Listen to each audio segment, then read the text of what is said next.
Welcome back to the show. We got a great one lined up for you. Somebody roll that beautiful intro.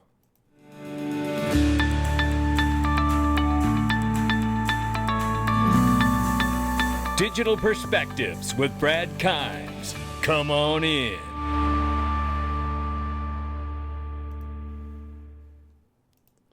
Welcome back to the show. You can follow us on X, YouTube, and digperspectives.com for exclusive content. Right now, $3.32 trillion market cap for cryptocurrency. The market's off 0.7% at the time of recording this video. Bitcoin, 96,400 plus, 2,700 plus for Ethereum. XRP at the number 3 spot, 256. We're off 0.8 on the 24. We're off 8.4 on the 7-day. But let's look at the range of price. At the moment, we're ranging between 261 and 255. We'll keep an eye on it. Lots to go over. I do want to tell everybody, however, join us in the Freedom Zone. And now you can do it easier than ever. You can click the join button right here underneath of the Freedom or any one of my videos and get all your daily videos that I post with zero Google ads and extra content provided as well on some really great topics that are surrounding crypto, and some stuff is just completely different, and we're having a ball doing it in there. So make sure you join us for that. You can also hit the more button and go down here and check out all the amazing links that we have to different kinds of products and services. It's really amazing. So take advantage of all of that. Now let's start right here, ladies and gentlemen. This is a powerful clip. President Trump says he's going with Elon Musk to inspect Fort Knox gold reserves to ensure it's still there. Take a listen. We're also going to Fort Knox. I'm going to go with Elon. And would anybody like to join us? Because we want to see if the gold is still there. We want to see. Wouldn't that be terrible? We open up. It would be terrible if you opened up Fort Knox and all the gold's not there like it's supposed to be. But let's just start with a few things here as a highlighter. One, I've been saying this, so I'm going to recap it here. I think the fact that we're talking about going and auditing the gold and auditing every single government agency is the largest signal that we're about to tokenize every bit of it and put it on blockchain. That to me is what I'm seeing. Number two, we're seeing tariffs be used as a measure to make sure that the dollar is not ditched. Remember, Project Sandman, 130 countries intend to deliberately dump the U.S. bonds at one time. This is during the previous administration. This is a big idea they all had, right? Well, if they do it, he's already said they'll be hit with 100% tariffs. So that slows that idea down. And why is that important? Because then it gives us time to position ourselves to where we can protect the dollar and get it tokenized, stable coins, private issuance of it, create a new use case to soak up the U.S. Treasury bills so a digital dollar is actually a digital dollar. Think of it. Going to audit the gold so that way you can make sure it is actually there, so it can help underpin the dollar as it does in a stockpile. Tokenize everything and put it on the XRP ledger and other ledgers. Why would you do that? So then you could hold that tokenized position on all those different things, stocks, bonds, derivatives, oil, other commodities, gold, silver. Put it all in a basket. And the U.S. domiciled digital assets right along with it. And guess what? Not only have you created the greatest backing to the U.S. dollar in human history, but you can also tell OPEC and everybody else, we don't need your petrodollar agreement anymore. And in fact, I think that's what happened back in 2020 when oil went negative under Trump's first time around. I think he shut it down to prove to them, I will show you once and for all that I will turn your precious asset into a liability. And that's exactly what he did. They were paying money while it was sitting out in the ocean because they couldn't find a place to put it because it went negative. And I think he did that back then, and I'm speculating my ass off, but I believe these things. And I believe it's all playing a massive role, and all these things are happening together. But let's bring this back. There is a great conversation happening here between I think it's Mark Kohler here and Paul Barron, who will be at XRP Las Vegas. Get your ticket. This guy is a advisor, and he puts out trusts. And this is a big conversation that's happening in DPMG, and you could join that group too. There's a link underneath the video for that. But this is a big deal if you're looking at figuring out ways to protect your wealth for you and your family. At the same time, the U.S. government is starting to protect what we have and shift everything to protect us as a country. We should be doing the same thing for our family. Listen to what he says here before I go into this clip. He's talking about XRP because he's watching that too. All right, I like it. But I'm a huge. I was just checking my wallet here in value, and I'm like bullish on XRP right now. I'm so excited. Yeah, we are too, Mark. And we've covered Mark before on this channel when we talked about trust. But I'm going to bring this in and let this roll because this is an important segment. And I think at the very least, if you haven't been thinking about this, listen to this conversation, how it moves through the topics. And when they get to talking about CRUTCH, Charitable Remainder Trust, just listen to these things and then get it. Hopefully it'll inspire you to start thinking about what's the best path for you and your family. Issues that seem to be brewing. One has been built around the U.S.-based crypto idea. So U.S.-based crypto companies, now Trump is out there saying, hey, maybe we could eliminate or at least give better tax breaks when it comes to capital gains if you're invested in crypto companies that are based here in the U.S. So it goes back to that pro-America, make America great again theme that he's going for. How would that play out in a perfect world for a crypto investor?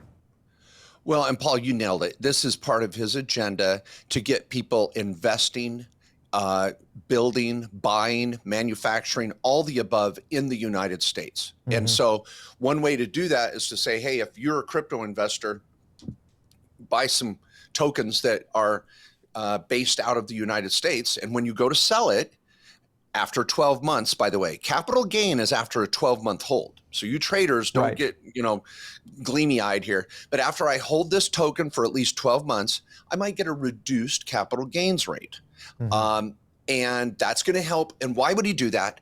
Because it stimulates the economy in the United States. It creates jobs in the United States. Well, listen, he's right about that point, but let me give you the point I'm seeing about making no capital gains on U.S. domiciled assets. And I don't think it'll be some or less like he's trying to hedge here.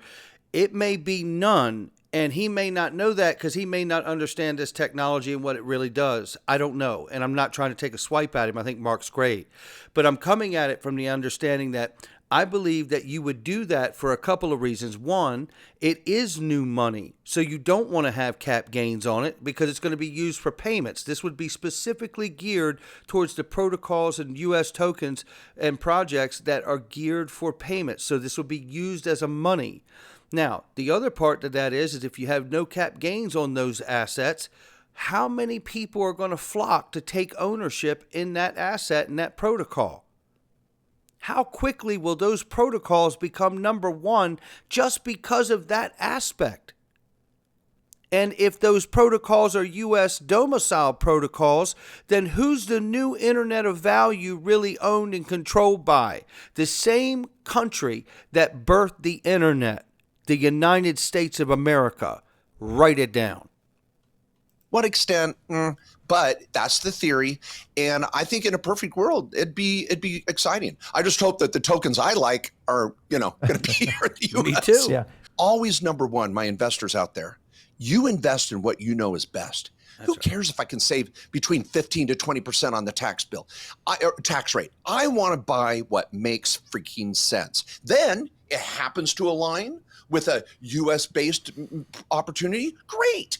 But let's not chase that. Let's chase what we know and is going to make us money, and then hopefully they coincide.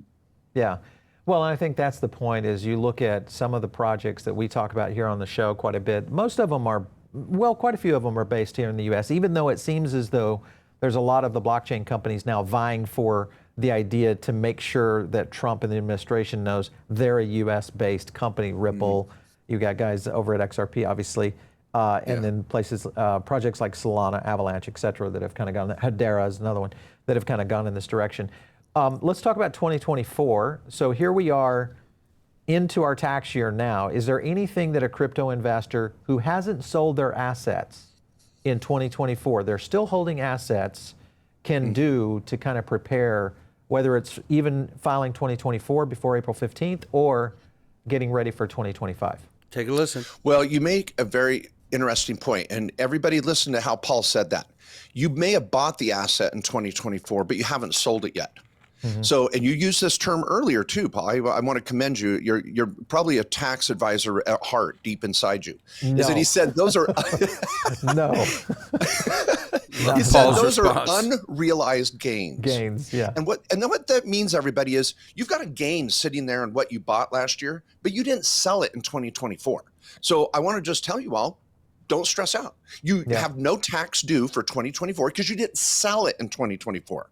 And that's a big point he's making right there. Now, let me bring you to the topic of CRUTs, Charitable Remainder Trust. Take a listen to this part of this conversation. Again, this is a big conversation inside the DPMG. If that's something that interests you and those type of conversations, you may want to click the link on this video and join us in the DPMG. CRUT, the CRUT, CRUT is a charitable remainder unit trust where you can sell your crypto tax-free, drop it into a trust of which you're the trustee, continue to invest it in crypto, and then set up cash flow for life and pay zero tax on the initial gain, but spread out the gain on any new income in the future. Powerful strategy. We're setting up CRUTs for crypto investors every week. So I've got crypto, bought it for 100 grand, it's worth $1 million. Got a built-in gain of 900 grand. I sell it, I'm going to spend 300 grand in tax. Freaking out. Set up a CRUT, this charitable remainder trust, charitable remainder trust. When you die or 20 years, whatever's left in it is going to go to charity. But during your lifetime, that $1 million tax-free, so you get to sell it inside your CRUT, $1 million goes in the CRUT. That as a bank account, that has a crypto wallet. It's going to continue to go. Now, based on your age and your gender, so say I'm a male that's 30 years old or 40 years old, I'm going to get an 8% or a 9% or 10% annual distribution from that trust for the rest of my life. Asset protected from any lawsuit. So the trust itself generates that income or pulls it from principal while you continue to invest it. And every year it's revalued against that percentage. It sounds complex. I've got some YouTube vids on it, but that's the theory, and it's amazing. It looks like we're going to see crypto payments happen. Exactly. And Paul Barron in this particular moment is highlighting to Mark that this may be where you see no tax on these assets because it's for payments. And I have said this a bunch on this channel. How are you going to incentivize all of these payment providers to use these digital assets like XRP and XLM for payments every day, all year long, and then at the end of the year they have to get hit with cap gains? It ain't happening. Now, they may figure out a way to give them the tax break, and you and I as retail investors don't get it because maybe they say, oh, you have to have a money transmitter license in order to get zero cap gains. I don't know what they do. All I know is that for it to work on that level, it doesn't make sense in my mind if it has cap gains on it. Let's keep listening. And Europe, we just did a show on this. Europe is getting ready to roll out crypto payments on the blockchain. Likelihood is we're going to see activity happening around that. Would there be a potential here in the tax code, do you see this coming, of them carving out against crypto payments so that we don't end up constantly dealing with these capital gains because I used XRP or I used Solana or Avalanche to pay for something because I had to sell that asset? What do you think is going to happen there? Paul's got it right there. I'm sorry, everybody. It's another opportunity for someone to create some ranting and raving of no tax code. Oh, you're not going to get taxed when you use crypto for payments. Think about it this way. I go buy some Tesla stock for $200. Now it's worth 400. I'm going to get taxed in three ways. One, I sell it. So my Tesla stock, bought it for 200, it's now worth 400. I buy XRP for $1, it's now worth $2. I'm going to pay tax when I sell it, right? Here's the problem with it. It is not right. What you just did was compare a security to a non-security. So it's not a good comparison. Or I trade that XRP for Solana, or I trade that Tesla stock for Ford stock. Whenever I trade crypto or trade stock for something else, I have to pay the tax on the gain because there was a gain built in there. First of all, you don't trade Ford stock for Tesla stock. You have to sell the Ford stock and then you have to buy Tesla stock. That's the way it works today, right? So these things are slightly off. Again, I like Mark. I'm not trying to call it into question, but we're talking about digital assets that have a commodity structure to them. They have utility. Well, then I go, well, Mark, I'm going to go use it to buy something. I'm going to I'm going to go to one of those cool ATMs, take my XRP and go buy a hamburger. Well, basically what you did is sell your XRP to give it to a restaurant that's going to give you a hamburger. So that's a retail payment. And in that instance, your XRP would be sold on the back end through the company that you're working through, the credit card company, and the merchant would receive cash. And currently right now, there would be a cap gains and tax implication on that. But if we're talking about using it for payments between bank to bank, trying to settle, or the clearing houses, in the many different examples we've seen, or in the back of FedWire, FedNow, all of these things really is where it comes into question to me. How can you put cap gains in those kinds of structure for day-to-day payments like that? Just doesn't. It gets beyond me if it is. So to say that I'm not going to get taxed on that built-in gain just because I went and bought something, I don't see it, and I hate to tell you, that's just me. I don't. Okay, well, it's definitely going to be, I think, a sticking point. We'll see how David Sachs, the crypto czar, deals with this, because they're going to have to advise the IRS at some point to be able to initiate crypto payments on the blockchain. There's going to have to be some kind of scenario that, whether that's like a transfer of the asset, because if I transfer the asset from me to you for a service, did I sell the asset? Well, exactly. And somebody's going to sell it at some point. And to me, that's where it happens. You're transferring property. That's exactly right. But let me stop it right there and simply say, now, what have we heard that has been floated already? The idea of a fair use tax and abolishing income tax. And wouldn't this be the way to go? Everything's on ledgers where you can track these transactions. So now if everybody's on these ledgers that are immutable, you can move to a fair use tax and eliminate income tax, because what you're doing is you're saying, hey, we didn't hit you with cap gains on the asset, but when you went and bought that said hamburger that Mark is talking about in here, that's a fair use tax that you're met with. We're not doing cap gains. You don't have to tally it up at the end of the year. You bought the hamburger, now you're going to pay 24% on top of the hamburger, but you don't have income tax anymore. So every time you buy something, that's where you're going to make the tax happen. I think this is the cleanest way to introduce everything, because we're moving into a situation where if you're on ledger doing these things, then the activity is taxed and not the end of year implication of a cap gain structure on your investment and growth. Let's get back to that. Couple that with the tariffs and complementing reciprocal tax in order to level the playing field here. And I think we could really be looking at a scenario that really America will take off in a manner that we've never witnessed before in history. But listen, I've got to cut it right there. All of these things are super great to hear about and talk about. I hope you're thinking about them for you and your family, and I can't wait to hear from you. I hope you guys click the link and join us in the group. It's not financial advice from me or anyone else. It's just my digital perspectives. Shout out to Mark Kohler and Paul Barron. I'll catch all of you on the next one.